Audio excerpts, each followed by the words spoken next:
O filme segue a trajetória de Matsuoka, um ex-chefe que, enquanto aguarda por uma nova oportunidade de trabalho, se dedica a dar aulas de culinária.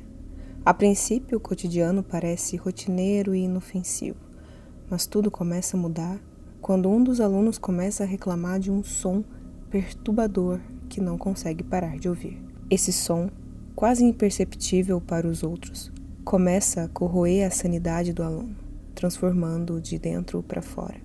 Ele perde o controle de suas ações, sua personalidade desmorona, e uma violência latente emerge, como se o som estivesse possuindo sua alma. O que torna esse barulho particularmente aterrorizante é sua natureza insidiosa. Ele se espalha de pessoa para pessoa como uma praga silenciosa, sem aviso ou sinal. Matsuoka observa impotente, enquanto a normalidade ao seu redor se desintegra. As aulas, antes uma fuga segura de sua frustração, se transformam em um campo minado de horror, onde cada som metálico, cada movimento, pode sinalizar o início de um novo surto de violência. Essa imprevisibilidade cria um terror psicológico profundo. O som, invisível e inescapável, se torna o verdadeiro protagonista, um agente do mal que transforma o banal em algo mortal. O silêncio entre os personagens se torna ensurdecedor, carregado de medo e paranoia, enquanto o som invisível se espalha, corroendo as barreiras entre o real e o irreal, o normal e o abominável. À medida que o filme avança, a tensão chega a um ponto insuportável, onde a linha entre vítima e agressor se desfaz, e Matsuoka começa a questionar sua própria sanidade. Ele também começa a ouvir o som, ou pensa que ouve, e o terror não está mais apenas ao seu redor, mas dentro dele. O som, agora uma presença viva e malévola, parece alimentar-se do medo, crescendo em intensidade, até que o próprio filme se transforma em um pesadelo vivo, onde a única certeza é que a sanidade é uma ilusão frágil, prestes a ser estilhaçada a qualquer momento. Embora este não seja seu último filme, Chime, que na tradução literal significa carrilhão ou um instrumento musical de percussão, com seus 45 minutos de duração, se diferencia dos trabalhos mais aclamados de Kurosawa, como Cure, Pulse e Tokyo Sonata, tanto pela sua curta duração, quanto por uma reminiscência de seus primórdios no cinema, como em Kadagawa Pervert Wars, de 1983, que também era um filme breve. Tematicamente, Chime explora territórios bem familiares para Kiyoshi Kurosawa, e as paisagens desoladas do filme serão imediatamente reconhecíveis para qualquer espectador com conhecimento superficial da sua filmografia. Entretanto, há algo de particularmente perturbador na banalidade opressiva presente nesse filme, uma banalidade que a cinematografia digital de Koichi Furuya intensifica com uma camada adicional de inquietação. A narrativa segue a trajetória de Takushi Matsuoka, um professor de artes culinárias cuja vida começa a ser invadida por uma crescente sensação de desespero após um aluno perturbado tirar a própria vida durante uma de suas aulas. No entanto, à semelhança de outros trabalhos de Kurosawa, embora o título do filme faça referência a um misterioso sino, não há uma fonte clara de culpa ou um perpetrador único responsável pelo desenrolar dos acontecimentos. Kurosawa continua a mostrar sua maestria em evocar uma sensação de inquietação através do uso da simplicidade narrativa, algo que permeia esse filme.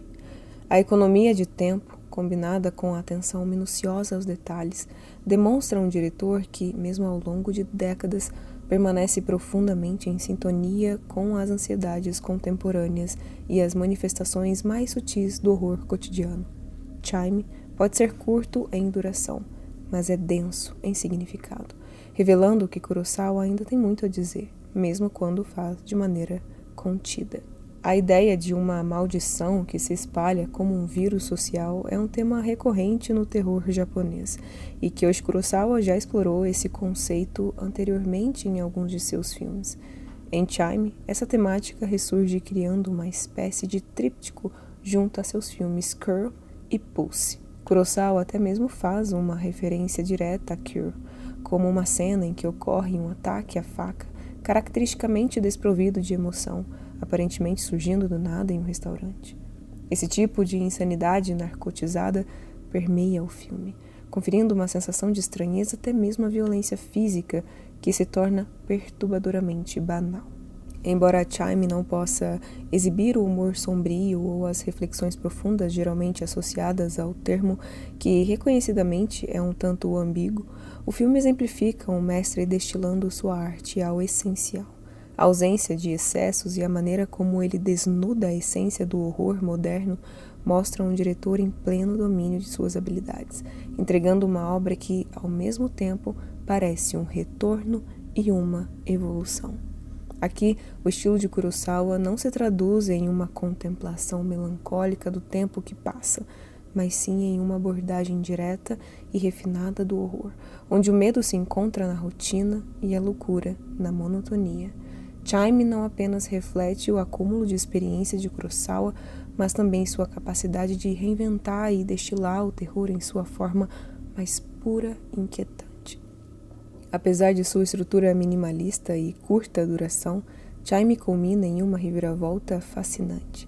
A austeridade audiovisual que domina o filme é subitamente rompida por uma trilha sonora cacofônica e texturas visuais granuladas, enquanto a câmera, até então fixa, se torna caoticamente móvel, em um contraste marcante com os ângulos cuidadosamente compostos que Kurosawa havia empregado até então. Esse choque visual e sonoro transforma o mal-estar previamente insinuado em algo assustadoramente palpável.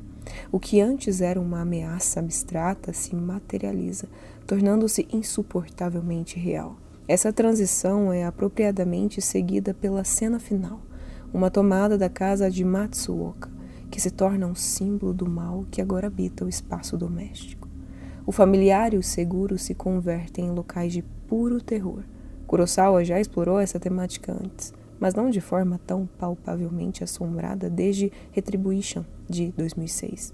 Aqui, o diretor parece sugerir que o mal, antes contido em um domínio distante ou abstrato, agora invadiu de maneira definitiva o cotidiano, transformando o comum em um cenário de horror iminente. Essa ruptura final em Chime não só intensifica o impacto do filme, mas também sublinha a habilidade de Kurosawa em subverter expectativas, levando o espectador de um estado de inquietação silenciosa a um terror visceral em questão de minutos. É uma conclusão que, apesar da curta duração do filme, ressoa profundamente, reafirmando Kurosawa como um mestre do horror psicológico, capaz de transformar até mesmo o mais mundano em uma fonte de medo profundo.